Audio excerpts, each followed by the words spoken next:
नमस्कार, आप देख रहे हैं बिहार न्यूज और मैं हूं आपके साथ नंदिनी। भागलपुर नवगछिया में चोरी और बैंक लूट कांड की घटना को अंजाम देने वाले अंतर जिला तिवारी गैंग के 9 अपराधियों को नवगछिया पुलिस ने NH 31 बस स्टैंड के पास बंधु होटल से गिरफ्तार किया है। इस संबंध में नवगछिया SP पूरन कुमार झा ने प्रेस वार्ता कर जानकारी देते हुए बताया कि पुलिस को गुप्त सूचना मिली थी कि NH 31 स्थित बंधु होटल में 9 अपराधी इकट्ठा होकर बड़ी आपराधिक घटना को अंजाम देने की योजना बना रहे हैं। इसके बाद कार्रवाई करते हुए SDPO के नेतृत्व में एक टीम गठित की गई, जिसमें नवगछिया थाना अध्यक्ष DIO की टीम शामिल थी। SP ने जानकारी देते हुए बताया कि तलाशी लेने के बाद उनके पास से एक देसी कट्टा, एक जिंदा कारतूस, 2 मोटरसाइकिल, 1 मोबाइल, 5 कीपैड मोबाइल एवं पासबुक, 2 ब्लैंक चेक, 2 आधार कार्ड और 21,000 रुपए नकद भी बरामद किया गया है। जी, कल रात को हम लोगों को सूचना मिली थी कि तिवारी ग्रुप, जो कि मुख्य रूप से चोरी एवं लूटपाट छिनतई की घटना करता है, उसके कुछ सक्रिय मेंबर नवगछिया पुलिस जिला में इकट्ठा होकर अपराध करने की योजना बना रहे हैं। इस संबंध में थाना अध्यक्ष टाउन के द्वारा एक टीम बनाकर रेड की गई। उस रेड में हमें वहाँ से 9 लोगों की गिरफ्तारी की है। उनके पास से एक हथियार, एक जिंदा गोली, 21,000 रुपये कैश एवं 2 मोटरसाइकिल बरामद हुई है। ये सभी लोग वैशाली एवं मुजफ्फरपुर के रहने वाले हैं। गिरफ्तारी कहाँ से हुई है सर? गिरफ्तारी NH पर स्थित एक होटल से हुई है। किस तरह योजना बनाया जा रहा था क्या? जी, ये सब मिलकर के अपराध करने की योजना बना रहे थे। किस तरह के इसका सक्रिय अपने जिले में इसका है? इन 9 में से 5 लोगों का हम लोग को आपराधिक इतिहास मिल चुका है, जो कि मैं आप लोगों को देने वाला हूँ। इन पर पुराने मामले जो भी हैं वह सब लूट के एवं छिनतई के हैं। इन पर मोतिहारी में, सारण में, समस्तीपुर में इत्यादि जगहों पर मामले दर्ज हैं। अपने जिले में कई घटना नहीं, अभी तक अपने जिले में इन्होंने कोई घटना नहीं की। क्या प्लान कर रहे थे सर ये लोग एकजुट होकर? मुख्य रूप से इनका जो मोडस होता है वो होता है कि बैंक से यदि कोई व्यक्ति पैसे निकालता है, उस पैसे को छीन करके ये लोग भाग जाते हैं। तो कल ही शाम ये लोग आए थे एवं पुलिस ने सक्रिय कार्यवाही करते हुए इनको कल रात को ही गिरफ्तार कर लिया। सर मतलब किस क्षेत्र के होटल से ये लोग पकड़ा है सर? टाउन थाना क्षेत्र।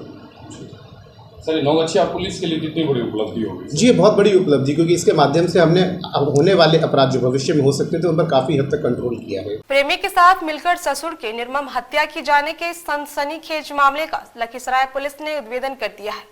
जिले के SP पंकज कुमार ने प्रेस वार्ता आयोजित कर बीते 5 मार्च को मनीराम हत्याकांड का चौंकाने वाला खुलासा करते हुए कहा कि मनीराम की बहू शकीना कुमारी का गांव के ही राहुल कुमार से अवैध संबंध था, जिसकी भनक मृतक को लग गया था। मृतक मनीराम शकीना कुमारी के गलत क्रियाकलापों का लगातार विरोध कर रहा था, जो शकीना कुमारी को अच्छा नहीं लगता था।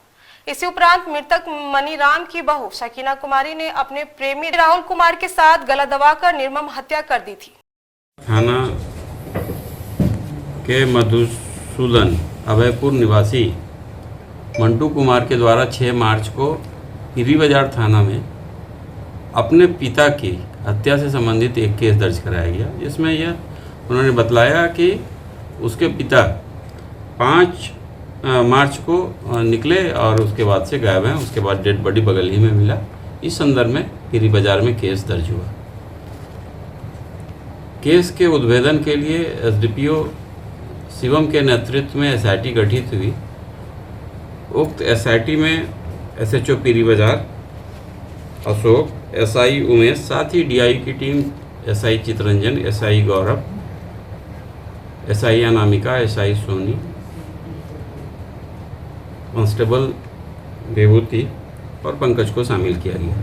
टीम इस पर लगभग 10 दिन तक काम की। उसके बाद यह स्पष्ट होने लगा कि यह प्रेम प्रसंग में अवैध संबंध के चलते यह हत्या हुई। हमारी SIT के द्वारा, SDPO के द्वारा इस घटना में शामिल 2 को गिरफ्तार कर पूछताछ की गई, जिसमें से एक जो वादी है मंटू, उसकी पत्नी है, उससे पूछताछ की गई और साथ ही बगल में ही एक मुर्गा का फार्म चला रहा था प्रदीप, उससे भी पूछताछ की गई। तो यह स्पष्ट हुआ कि दोनों का अवैध संबंध रहा है, जिसकी जानकारी मृतक को थी, जिसका वो विरोध करता था। इसी क्रम में मंटू की पत्नी, जिसका नाम शकीना कुमारी है, उसके द्वारा एक प्लान किया गया अपने प्रेमी प्रदीप के साथ मिलकर, राहुल और प्रदीप के साथ मिलकर, कि इसकी हत्या कर दी जाए, इसको रास्ते से हटा दिया जाए। और यह 5 तारीख की रात में यह घटना हुई है। इन लोगों ने प्लानिंग के तहत पहले उसके साथ उसके जो मृतक है मनीराम उसको शराब पिलाया है और उसके बाद जो ये घटना में प्रयुक्त लाठी है उसे बरामद किया गया है, उससे गला दबाकर हत्या की गई। इस संदर्भ में दोनों ने अपनी संलिप्तता स्वीकार की है और पूरी घटना के बारे में बतलाया है। तकनीकी साक्ष्य के आधार पर भी दोनों के आपस में संबंध होने के प्रमाण मिले हैं। दोनों को गिरफ्तार किया गया है और इन लोगों के पास से घटना में प्रयुक्त मोबाइल और हत्या में प्रयुक्त की गई लकड़ी का डंडा भी बरामद किया गया है। खबर दानापुर से, जहां पाटलिपुर स्टेशन पर स्कूली छात्रों ने मतदान प्रतिशत बढ़ाने को लेकर जागरूकता अभियान निकाला, जिसमें बच्चे ने लोगों को जागरूक करने के लिए पोस्टर और बैनर हाथ में लेकर नारे लगा रहे थे। विद्यालय के सदस्य का कहना था कि मतदान जरूरी है और इसी से आपकी सरकार बनती है। मतदान करना सभी का अधिकार है, तभी अच्छी सरकार बनाई जा सकती है। अपने अधिकार लीजिए, हम सब मतदान करें। क्या हम लोग मतदान करने इसलिए बच्चे हम लोग जागरूक हुए हैं, इसलिए हम बच्चे जागरूक कर रहे हैं। कैसे जागरूकता फैला रहे हैं आप? नारा लगाकर बड़ों को जागरूक करने के लिए हम बच्चे मतदान कर रहे हैं। मतदान कहाँ से आए हैं आप लोग? प्रायः यह देखा जा रहा है कि मतदान का प्रतिशत बहुत कम होता जा रहा है और प्रजातंत्र के लिए सबसे बड़ा खतरा है, क्योंकि प्रजातंत्र में मतदान जो होता है वो रक्त के समान होता है और वोट कम पड़ता है। इसका मतलब हमारा प्रजातंत्र रक्त विहीन होते जा रहा है। इसलिए जागरूकता फैलाने के लिए बच्चों के द्वारा बड़ों को जागरूक किया जा रहा है। इसके लिए हमने 6 नारे बनाए हैं। जिसने मतदान किया देश का सम्मान किया। आप मतदान करें, लोकतंत्र में जान भरें। मतदान आपका अधिकार है, सभी बनती सरकार है। मतदान अगर है बीज तो सब हल सबसे बड़ी चीज। मतदान प्रजातंत्र का मंगल सूत्र है। खानदान में जैसे पुत्री और पुत्र है। सोचिए, जब वोट डालेंगे कम तो प्रजातंत्र कमजोर करेंगे हम। क्या नाम है? मेरा नाम धनेश्वर प्रसाद है और लॉर्ड बुद्धा स्कूल को जागरूक करने के लिए आए और सबसे अनुरोध है कि आप लोग जा करके अपना मतदान करें और अपने अधिकार का प्रयोग करें। जागरूकता फैला रहे हैं। हम यही करेंगे कि सभी अपना वोट देना चाहिए और सबको अपना अधिकार लेना चाहिए। जिसने दिया मतदान उसने किया देश का सम्मान। खबर जहानाबाद से है, जहां रेलवे परिषद में स्थित आरएमएस कार्यालय में आगामी लोकसभा चुनाव निर्वाचन के मद्देनजर मतदाता जागरूकता अभियान चलाया जा रहा है, जिससे मतदाताओं को जागरूक करते हुए 100% मतदान करने की अपील की गई। वहीं बैनर पोस्टर के माध्यम से लोगों को आम निर्वाचन में भागीदारी सुनिश्चित करने को लेकर मतदाताओं से बढ़ चढ़कर मतदान केंद्र पर उपस्थिति दर्ज करने की प्रेरणा भी दी। मौके पर एसीपी के साथ सभी डाक कर्मी उपस्थित रहे। कुछ एजेंसियों के द्वारा एजेंसी के द्वारा एक्टिव होगा, मतलब उसकी मॉनिटरिंग वगैरह डॉक्टर साहब उसकी क्रेडिबिलिटी से लोग जुड़ते हैं। बहुत सारी योजनाएं चल रही हैं सोलर को लेकर के, लेकिन डाक विभाग के चलते सारण लोकसभा सीट से महागठबंधन की प्रत्याशी डॉक्टर रोहिणी आचार्य ने बुधवार को दरियारपुर रेल चक्का कारखाना से रोड शो का शुभारंभ किया। वह लोगों से जन समर्थन मांगा। इस दौरान बजहिया संगम चौक होते हुए हराना गांव पहुंचने के साथ ही प्रोफेसर चंद्रभूषण यादव व विधायक छोटेलाल राय के नेतृत्व में सैकड़ों महिला एवं कार्यकर्ताओं ने सड़क पर दोनों तरफ फूलों की बारिश की व भव्य स्वागत किया। इस दौरान प्रोफेसर चंद्रभूषण राय के राजद उम्मीदवार रोहिणी आचार्य को अंग वस्त्र एवं फूल माला और बुके देकर सम्मानित किया। समर्थकों का हुजूम ढोल नगाड़ों को बजाते हुए राजद के राष्ट्रीय नेता लालू प्रसाद यादव, राबड़ी देवी तेजवी के समर्थन में जमकर नारेबाजी की।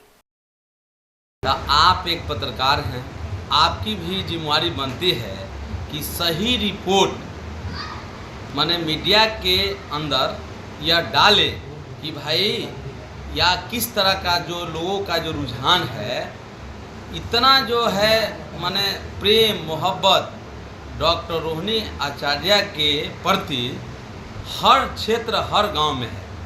और दूसरा चीज़, अभी जो वर्तमान सांसद हैं वह लगातार इधर 10 वर्षों से वो सांसद हैं और उनका किसी भी 6 जो विधानसभा पड़ता है उनके संसदीय क्षेत्र में, वह कहीं उनका दौरा नहीं हुआ है। क्या हालात है नहीं है उसका कोई खबर लेने वाले नहीं है, नोटिस नहीं लेते। लोकसभा चुनाव के छठे चरण में गोपालगंज में चुनाव होना है, जिसको लेकर नामांकन की प्रक्रिया जारी है। इसी क्रम में एनडीए प्रत्याशी डॉक्टर आलोक कुमार सुमन ने अपना नामांकन पत्र दाखिल किया, जिसके बाद उन्होंने मुख्यमंत्री नीतीश कुमार का उनके ऊपर फिर से विश्वास जताने पर आभार व्यक्त किया। साथ ही उन्होंने पत्रकारों से बात करते हुए कहा है कि जिले में जो भी अधूरे कार्य रह गए हैं उसे प्राथमिकता के तौर पर पूरा किया जाएगा। चुनाव का मैं गोपालगंज के सारे मुद्दों को लगभग उठा चुका हूं और उसमें बहुत सारे मुद्दों पर काम चल रहा है, बहुत सारा काम हो चुका है और कुछ जो विचाराधीन है या कुछ अधूरा पड़ा हुआ है उसको मैं पूरा करूंगा। और मैं अब जनता से सलाह ले रहा हूं कि जनता बताए कि हम लोग की और हमारे लायक जो हमारे केंद्र के सरकार के लायक क्या समस्याएं हैं, मैं जनता जैसे बताएगी उसके हिसाब से मैं करूंगा। और यही मेरा प्रयास रहेगा कि मैं गोपालगंज को, जैसे हमारे प्रधानमंत्री जी का नारा है कि विकसित भारत, हमारे मुख्यमंत्री जी का नारा है कि विकसित बिहार, वैसे मेरा भी एक सपना है कि विकसित गोपालगंज। बिहार में नीतीश कुमार जी के द्वारा विकास हुआ है। हम लोग केवल विकास के नाम पे वोट मांगते हैं, परिवारवाद के वोट के नाम पर हम वोट नहीं मांगते हैं। और हमारे नेता नीतीश कुमार जी बहुत काम किए हैं बिहार में, और नरेंद्र मोदी जी देश में काम किए हैं, और हमारे डॉक्टर आलोक कुमार सुमन जी गोपालगंज में कार्य किए हैं। उस बार 1,02,000 वोट कुचायकोट से मिला था, उससे भी ज़्यादा वोट इस बार कुचायकोट से मिलेगा और पूरे जिला से 4 लाख वोटों से चुनाव जीत। ये तस्वीर है श्रवण कुमार की, जिनका उम्र है 80 साल, गौरवनगर इस्लामपुर, अपने घर से बाजार जाने के क्रम में लापता हो गए हैं। कृपया जिन भाइयों को यह कहीं भी दिखे तो इस नंबर पर संपर्क करें 9304624252। निधि प्रॉपर्टी डीलर पुनपुन एनजीकॉन की बेहतरीन पेशकश। पटना के नजदीक होगा अपना जमीन, पूरे 31 कट्ठा रेसिडेंशियल प्लॉटिंग, वो मात्र 15 लाख प्रति कट्ठा। स्पेशल अट्रैक्शन,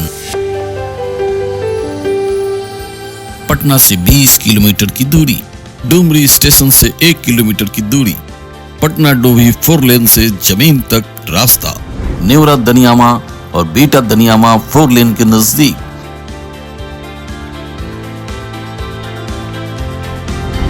लूट सको तो लूट लो, पहले आओ पहले पाओ। निधि प्रॉपर्टी डीलर पुनपुन एनजीकॉन प्राइवेट लिमिटेड। हमारा नंबर है 9939622400 9386365368। प्रदेश प्रवक्ता अरविंद निषाद ने शनिवार को सुपौल के जिला जेडीयू कार्यालय में आयोजित प्रेस वार्ता के दौरान कहा कि तेजस्वी यादव की पार्टी राजद ने इलेक्ट्रॉल बॉन्ड के माध्यम से सबसे ज्यादा पैसा पश्चिम बंगाल की एक शराब कंपनी से लिया है। बॉन्ड से चंदे की राशि कंपनी की बचत से भी ज्यादा है, जिससे यह प्रतीत हो रहा है कि तेजस्वी यादव की पार्टी ने बंगाल की शराब कंपनी से साठगांठ किया है। तेजस्वी यादव को यह बताना चाहिए कि आखिर कंपनी ने इतना पैसा उन्हें क्यों दिया। लेकिन यही लोग हैं अब चुनाव में घूम घूम कर भाजपा और जेडीयू सहित पूरे एनडीए पर सवाल खड़े कर रहे हैं। आने वाले दिनों में इसकी जांच कराई जाएगी। मौके पर जेडीयू जिला महासचिव ओम प्रकाश यादव, प्रवक्ता प्रमोद मंडल, हरिमोहन विश्वास सहित अन्य नेता व कार्यकर्ता मौजूद थे। जो पंचायत में लोगों का रुझान है उससे यह स्पष्ट है कि बिहार में नीतीश कुमार जी और देश में नरेंद्र मोदी जी ने जो कार्य किया है उससे लोगों में संतुष्टि है, खुशहाली है और लोग नरेंद्र मोदी जी को देश में और बिहार में नीतीश कुमार जी को देखते हुए वोट कर रहे हैं। आज 2005 के पहले जो बिहार के हालात, जो बिहार के लोग दूसरे राज्य में बिहार का नाम लेने से भी डरते थे, थर्राते थे, जो बिहारी को सम्मान के रूप में नहीं देखते थे, लेकिन आज बिहार में जब से नीतीश कुमार जी ने बिहार की सत्ता संभाली है, आज बिहार के लोगों में, बिहार के हर जिलों में खुशहाली का माहौल आया है। आज गांव की जो मूलभूत समस्याएं होती थी, चाहे हर गली पक्कीकरण की बात हो, नल हर घर नल की बात हो, हर घर शौचालय की बात हो, जो विद्यार्थी पहले पैसे के अभाव में पढ़ाई लिखाई से वंचित रह जाते थे, उनके माँ बाप उन्हें पैसे देने के हालात में न रहते थे और अपनी शिक्षा, उच्च शिक्षा को हासिल नहीं कर पाते थे।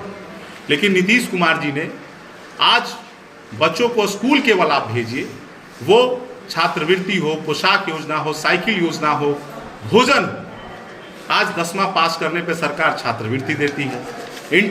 जनप्रतिनिधि को चयनित किया जाता है संसद में, विधानसभाओं में क्षेत्र की समस्याओं के लिए।